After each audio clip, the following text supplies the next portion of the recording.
दोस्तों, एमएच ज्ञान संगम पर आप लोगों का स्वागत है। हिंदी यूपी टेट से संबंधित 30 एमसीक्यू लेके आए हैं। पहला प्रश्न है, वर्णों के व्यवस्थित समूह को क्या कहा जाता है? वर्णों के व्यवस्थित समूह क्या कहा जाता है? पहला जो है ऑप्शन है शब्द, ऑप्शन बी वर्णमाला, सी स्वर और डी व्यंजन। इसमें आपका जो ऑप्शन सही है वो आपका वर्णमाला है, जो वर्णों के व्यवस्थित समूह को कहा जाता है। आपका अगला प्रश्न है, निम्नलिखित में से कौन सा शब्द तद्भव है? ऑप्शन ए मयूर, बी चटका, सी कपूर, डी अग्नि। तो इसमें जो है आपका तद्भव शब्द जो है कौन सा है? ऑप्शन सी है, कर्पूर होता है, जो कि सी कपूर है, ये तद्भव। अगला प्रश्न है, नायक शब्द का सही संधि विच्छेद क्या होगा? नायक शब्द का सही संधि विच्छेद क्या होगा?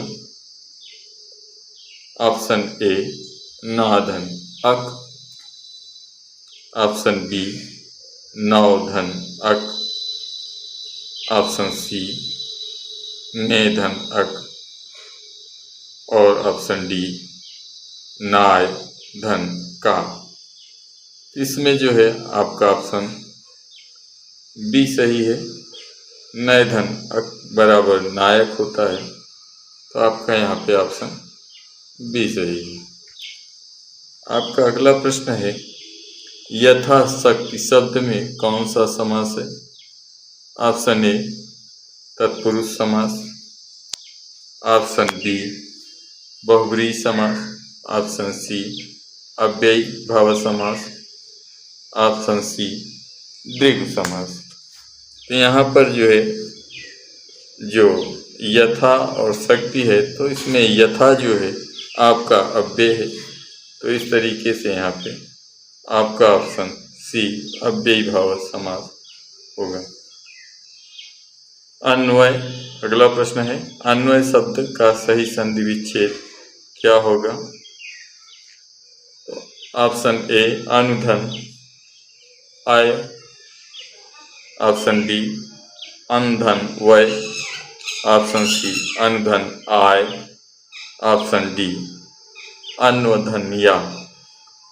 इसमें आपका जो है सही ऑप्शन कौन सा है? तो यहाँ पे ऑप्शन आपका अनुधन आय अर्थात ऑप्शन ए आपका सही है। आपका अगला प्रश्न है, वह अचानक रो पड़ा। इस वाक्य में अचानक किस प्रकार का क्रिया विशेषण है? यहाँ पे अचानक किस प्रकार का क्रिया विशेषण है ये बताना है। तो ऑप्शन ए है कालवाचक, बी स्थानवाचक, सी परिमाणवाचक और डी रीतिवाचक। तो यहाँ पर जो अचानक शब्द है वह आपके रीतिवाचक है, अर्थात यहाँ पर आपका ऑप्शन डी सही होगा। अगला प्रश्न है आपके, जो सब कुछ जानता है, इस वाक्य के लिए एक उपयुक्त शब्द क्या होगा? तो ऑप्शन ए अल्पज्ञ, बी सर्वज्ञ, सी बहुज्ञ और डी अज्ञ। तो सभी चीज़ों को जानने वाला या सब कुछ जानने वाले को सर्वज्ञ कहा जाता है, इसमें आपका ऑप्शन बी सही होगा। अब अगला जो है प्रश्न है, तरणी और तरणी शब्द युग्म का सही अर्थभेद क्या है? तो जो है ऑप्शन ए तिनका और नाव, ऑप्शन बी सूर्य और युवती, ऑप्शन सी सूर्य और नाव, ऑप्शन डी नाव और युवती। इसमें आपका जो है सही ऑप्शन क्या है? तो सही ऑप्शन आपके ऑप्शन सी है, सूर्य और नाव। क्योंकि तरणी माने सूर्य और तरणी माने आपके नाव होता है। तो इस तरीके से जो है आपका ऑप्शन सी सही होगा। अगला प्रश्न है, लड़का पेड़ से गिरा। इस वाक्य में कौन सा कारक है? ए करण कारक, बी संप्रदान कारक, सी अपादान कारक, डी कर्म कारक। तो लड़का पेड़ से गिरा, यहाँ पे कौन सा कारक है? तो से अलग होने की स्थिति में जो है अपादान कारक होता है। तो यहाँ पर जो है आपका ऑप्शन सी सही होगा। अगला प्रश्न है, निम्नलिखित में से किस शब्द की वर्तनी शुद्ध है? ऑप्शन ए कवियत्री, ऑप्शन बी कवित्री, ऑप्शन सी कवयित्री, ऑप्शन डी कवियत्री। तो यहाँ पर जो है आपका कौन सा ऑप्शन सही है?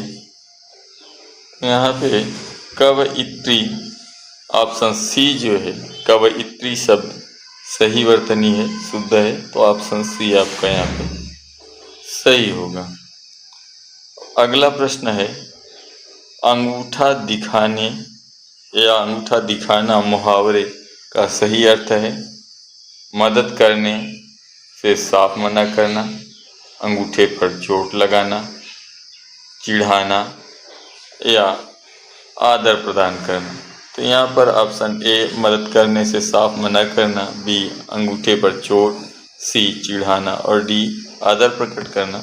तो यहाँ पर आपका जो है ऑप्शन सी सही होगा, मदद करने से सीधा मना करना। तो यहाँ पे आपका ऑप्शन ए सही होगा। अब अगला प्रश्न है, अंधेर नगरी का क्या अर्थ है? ऑप्शन ए जहाँ अंधेरा हो, ऑप्शन बी राज्यविहीन स्थान, ऑप्शन सी अन्याय की जगह, ऑप्शन डी सुनसान जगह। तो यहाँ पर अंधेर नगरी का संबंध किस ऑप्शन से है, इसका अर्थ क्या है? तो आपका जो है ऑप्शन सी इसका सही आंसर है, अन्याय की जगह। अगला प्रश्न है, विद्वान शब्द का स्त्रीलिंग रूप क्या होगा?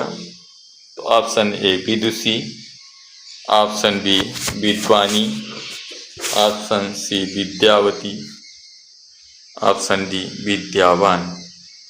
तो यहाँ पर आपका जो ऑप्शन सही होगा वो कौन सा है पूछा जा रहा है। तो यहाँ आपका ऑप्शन ए विदुषी, विद्वान का जो है स्त्रीलिंग विदुषी होता है, सही है। अगला प्रश्न है, अंबर और अम्बु का सही शब्द युग्म अर्थ क्या है? आकाश और, ऑप्शन ए है आकाश और पानी, बी वस्त्र और माता, सी बादल और समुद्र, डी आम और पानी। तो यहाँ पे आपका जो सही आंसर है कौन सा युग्म सही होगा? तो यहाँ पर आकाश और पानी, अंबर माने आकाश और अम्बु माने जो है पानी होता है। तो यहाँ पे आपका ऑप्शन ए सही होगा। आपके अगला प्रश्न है, निम्नलिखित में से कौन सा द्विज का अर्थ नहीं है?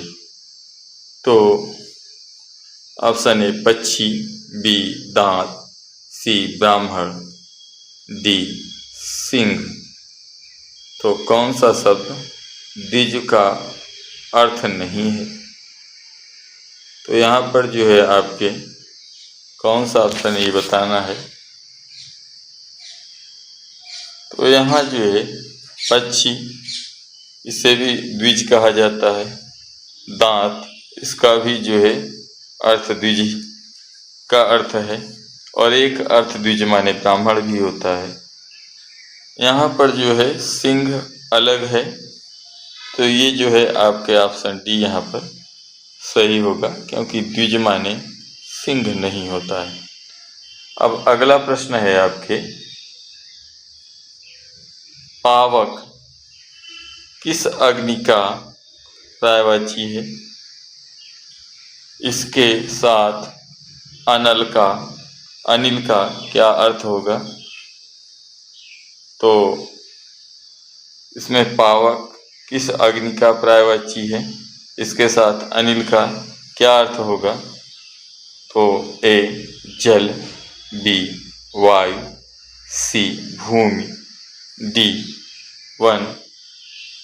तो यहाँ पर जो है आपका ऑप्शन कौन सा सही है? तो आपके जो है ऑप्शन बी यहाँ पर सही होगा। पावक माने आग जो है, और अनिल माने वायु होता है। तो ये जो है इसका संबंध वायु से है। यहाँ पर जो है आपका ऑप्शन बी सही होगा। अगला प्रश्न है, चूहा बिल से बाहर निकला, इस समय रेखांकित पद में कौन सी विभक्ति है? ए द्वितीया, बी तृतीया, सी चतुर्थी, डी पंचमी। तो इसमें जो है आपके जब कोई चीज़ किसी से अलग होती है तो वहाँ पर जो है आपके पंचमी विभक्ति होती थी। यहाँ पे आपका ऑप्शन डी सही होगा। आपका अगला प्रश्न है, कृपया बैठ जाइए, यह किस प्रकार का वाक्य है? ऑप्शन ए प्रश्नवाचक, बी आज्ञावाचक या अनुरोधवाचक, सी विस्मयबोधक, डी निषेधवाचक। तो ये जो है आप देख रहे हैं अनुरोधवाचक और आज्ञावाचक है। इसमें आपका जो है ऑप्शन बी आपका सही होगा। अब जो है अगला प्रश्न है, सच्चिदानंद शब्द में कौन सा उपसर्ग प्रयुक्त हुआ है?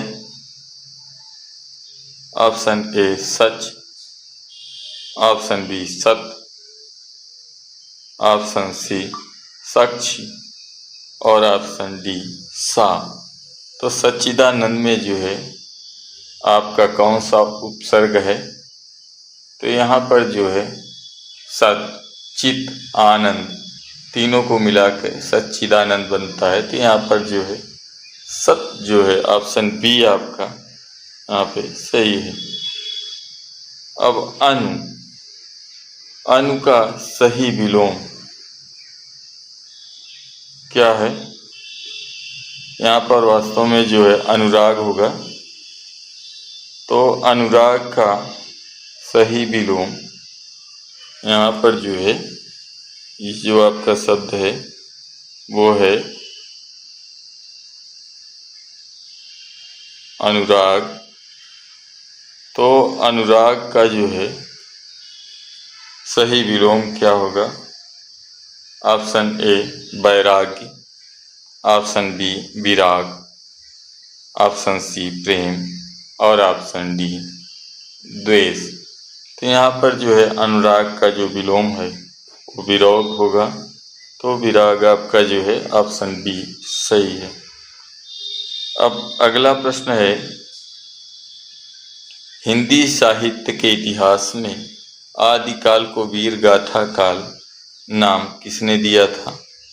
ए आचार्य रामचंद्र शुक्ल, बी डॉक्टर राम कुमार वर्मा, सी हजारी प्रसाद द्विवेदी, डी राहुल संस्कृतायन। तो इसमें जो है आपका कौन सा ऑप्शन सही है? तो यहाँ जो है आपके ऑप्शन ए सही है। आदिकाल को वीर गाथा काल आचार्य रामचंद्र शुक्ल के द्वारा कहा गया था। अगला प्रश्न है, गोदान और गबन प्रसिद्ध उपन्यास किसके द्वारा लिखे गए हैं? Option A Jaishankar Prasad, B Munshi Premchand, C Sumitranandan Pant, D Mahadevi Verma. तो ये जो है आपके गोदान और गबन दोनों उपन्यास मुंशी प्रेमचंद के द्वारा लिखा गया है। तो यहाँ पर आपका ऑप्शन बी सही होगा। अगला प्रश्न है, कबीरदास किस काव्य धारा के प्रमुख कवि थे? ऑप्शन ए सगुण संत काव्य, बी निर्गुण ज्ञान आश्रयी शाखा, सी प्रेमाश्रयी शाखा, डी कृष्ण भक्ति शाखा। तो कबीरदास जो है ईश्वर के निर्गुण रूप को मानते थे।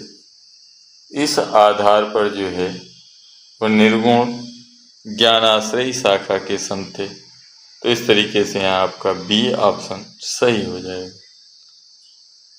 अब अगला प्रश्न है, हिंदी की प्रथम पत्रिका या समाचार पत्र कौन सा माना जाता है? तो option A Saraswati, B Udant Martand, C Harishchandra magazine, D Anand Kadambini. तो जो है हिंदी का जो सबसे पहला समाचार पत्र है जो है यहाँ पे समाचार पत्र जो है तो वो उद्दंड मार्तंड है। यहाँ पे ऑप्शन बी आपका सही होगा। अगला प्रश्न है, कामायनी महाकाव्य के रचयिता कौन है? Option A Suryakant Tripathi Nirala, B Maithili Sharan Gupt, C Jaishankar Prasad, D Ramdhari Singh Dinkar. तो ये जो है कामायनी जो रचना है ये जयशंकर प्रसाद जी की है। यहाँ पे आपका ऑप्शन सी सही होगा। अब अगला प्रश्न है, आधुनिक मीरा के नाम से किसे माना जाता है या जाना जाता है? आधुनिक मीरा किसे कहते हैं या आधुनिक मीरा किसे कहा जाता है या किसे माना जाता है? तो इसका जो है अर्थ क्या है?